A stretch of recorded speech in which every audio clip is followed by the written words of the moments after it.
कि उसका बाप ही सैफ अली खान है, तो उसको सैफ अली खान मिला, भाई तुझे सैफ पंचर छाप मिलेगा, क्योंकि बॉलीवुड और रियल लाइफ ये दो अलग चीज है। पर हमारी बेटियां ये समझती नहीं। तो 13-14 साल की बच्ची के दिमाग में ये कि अगर प्यार करना है तो मुसलमान से करो, मैं इतिहास में छप जाऊंगी, मेरी तो लव स्टोरी बन जाएगी। फिर वो अलग बात है, वो 35 टुकड़ों में आती है। दूसरी बात ये कि 25 साल की लड़कियों को ये बिगाड़ रहे हैं। 25 से 35 साल की शादीशुदा महिलाओं को बिगाड़ने का काम एकता कपूर जैसी महिलाएं अपनी टीवी सीरियल के माध्यम से करती है।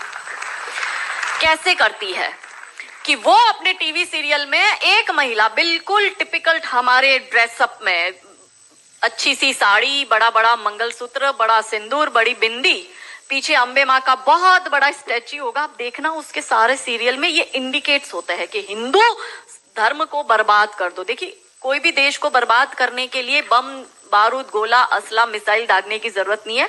आप उस देश की सांस्कृतिक व्यवस्था, शैक्षणिक व्यवस्था और पारिवारिक व्यवस्था को खत्म कर दो, वो देश अपने आप खत्म हो जाएगा।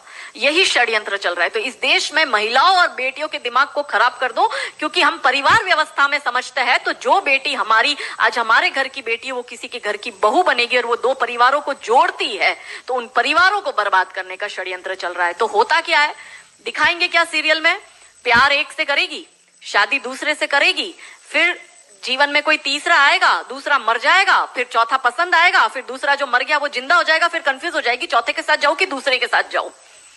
यही दिखाती है वो। क्या सच में यहाँ जो मेरी महिला, मेरी बहनें बैठी, वो बताओ कि क्या हम हिंदू महिला है 4-4 पुरुषों के साथ संबंध रखती है? बताओ, जोर से बोलो।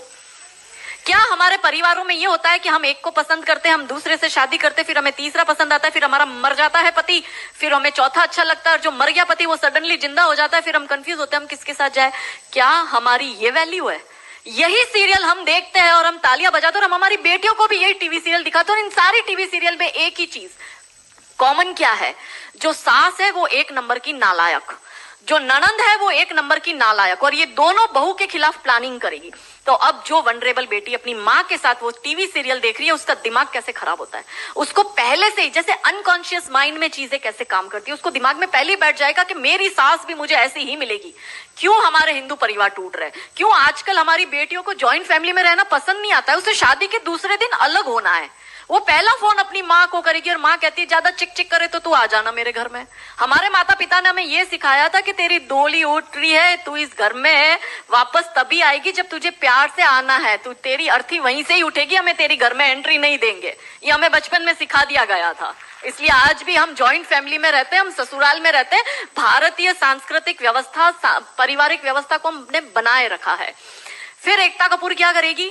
अनुपमा जैसी सीरियल में, ये एक ऐसी सीरियल है इसमें इतने ब्रेकअप और इतने डिवोर्स दिखा दिए कि इतने तो मुझे लगता है यहाँ जितनी मेरी बहनें और जितने मेरे भाई बैठे, इनके जान पहचान परिवार पूरे खानदान में नहीं हुए होंगे, इतने उस एक सीरियल में दिखाए। अब हमारी बेटी जो वहां जाती है उसको लगता है मेरी ननंद नालायक, मेरी सास नालायक। इसलिए अब देखो सास बहू में निपटी नहीं। पहले कैसे निपटी थी, पहले कैसे रहते थे? और तीसरा जो मैंने कहा OTT, 35 से 45 वर्ष तक की महिला जो कि वर्किंग विमेन है, जो जॉब करती है, उस महिला को कैसे दिमाग खराब करना है फेमिनिज्म के नाम पर। यदि आप नौकरी कर रही है तो आपको परिवार नहीं चाहिए, आपको पति नहीं चाहिए, आपको सास ससुर नहीं चाहिए, वो सब आपके पैर की जूती, क्योंकि आप वर्किंग विमेन है, आप नौकरी कर रही है। और एक हाथ में दारू का ग्लास, दूसरे हाथ से सिगरेट फूको, अंग्रेजी में बड़ी बड़ी गालियां बको और आप अपने आप को फेमिनिस्ट कहो। क्या ये फेमिनिज्म है? ये फिल्म क्यों नहीं बनाते नायिका देवी पर, दुर्गावती पर, रानी कमलावती पर, रानी चिन्नमा पर, रानी अब्बका पर, रानी लक्ष्मीबाई पर? ये ऐसी फिल्म क्यों बनाते हैं?